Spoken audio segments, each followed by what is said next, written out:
All right, who's ready for body activation, explorations, shoulder rotation, the neutral position?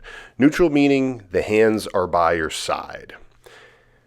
The journaling exercise, as always, make sure that you write down what you are currently feeling.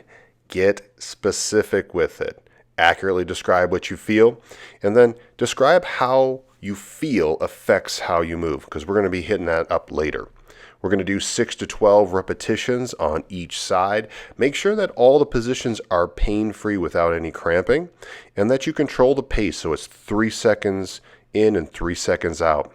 We're looking for the position that feels the best with the motion that is the most difficult to control, because that's exactly where we're going to build our practice exercise at the end of this.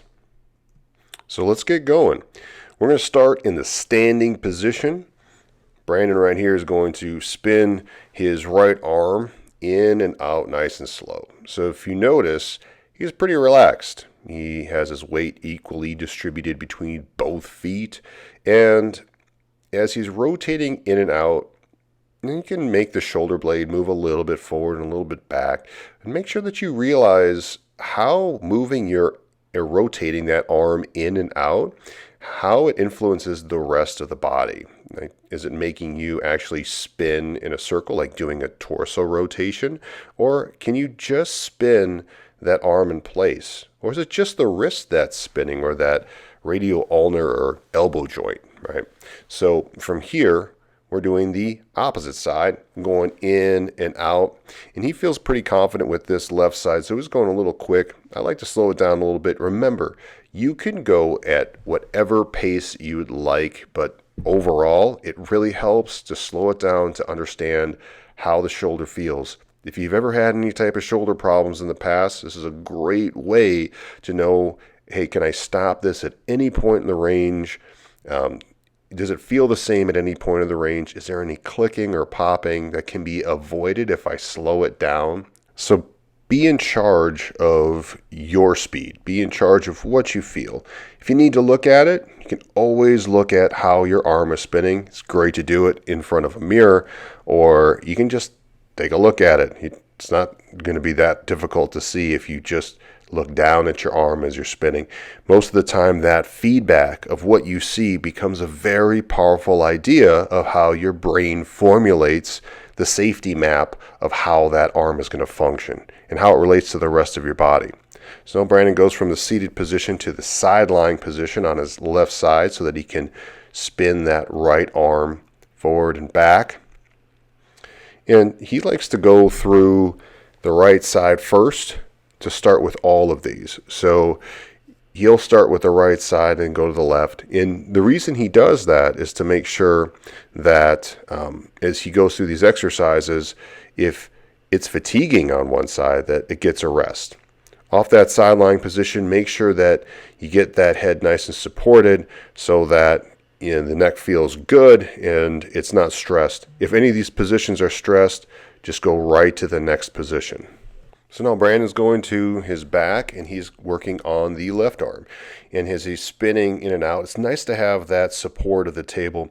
Notice if the shoulder wants to pop forward or back as you're spinning in and out. And is it the same as when you were standing or seated or on your side? Because all these ranges may change drastically just from your orientation, meaning what position are you to gravity? So we're switching to the opposite side now. We're on that right side, spinning in and out.